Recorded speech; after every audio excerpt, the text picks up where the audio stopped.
Պարոն վարչապետ, ապատեղեկատվական արշավների շրջանակում վերջերս հերթական կեղծ թեզն է շրջանառվում, համաձայն որի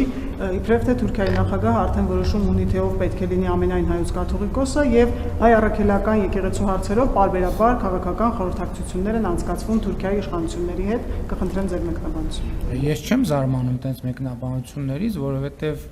դարեր ի վեր Թուրքիայի ղեկավարն է որոշել, թե ով պետք է լինի ամենայն հայոց կաթողիկոսը, որոշ դարեր ի վեր Պարսկաստանի ղեկավարը, որոշ դարեր ի վեր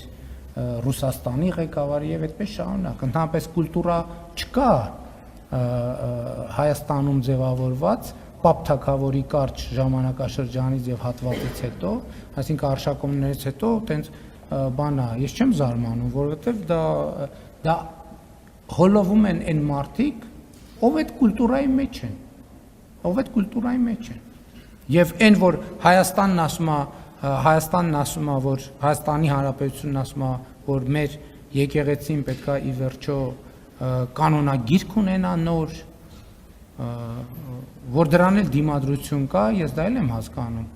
որովհետև մինչև հիմա վերջին այդպիսի փաստաթղթերը, որ ընդունվել են կամ ռուսական կամ թուրքական կայսրության ֆորմատով։ Տենց կուլտուրա չկա,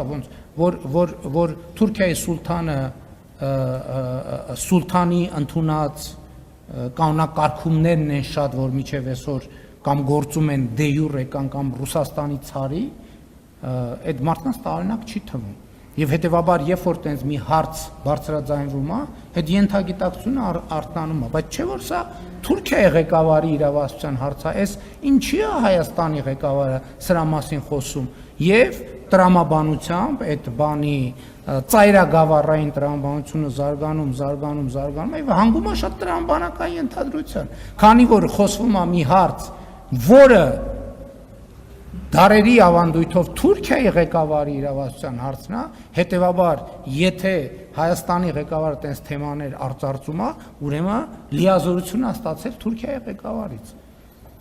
Ծայրագավառային տրամաբանություն։ Եվ այդ, կամ ուրիշ տարբերակով Ռուսաստանի կամ Պարսկաստանի ծայրագավառային տրամաբանություն։ Հենց դրա հետ է մեր խնդիրը։ Ես իմ բանախոսությունների ժամանակ, որ խոսք է գնում հայրենիքը պետությունն է, սիրում ես հայրենիքը ուժեղացրու պետությունը բանաձևի մասին, ես դրա մասին եմ խոսում։ Ասում եմ, մեր ենթագիտակցությունը սեփական պետության ընկալումը դեռ չունի, որովհետև հարյուրամյակներով մեզ համար հայրենիքը ուրիշ բան է եղել, պետությունը ուրիշ բան։ Հայրենիքը Հայաստանն է եղել, պետությունը եղել է Պարսկաստանը, հայրենիքը Հայաստանն է եղել, պետությունը եղել է Օսմանյան կայսրությունը, հայրենիքը Հայաստանն է եղել, պետությունը եղել է Ռուսական կայսրությունը։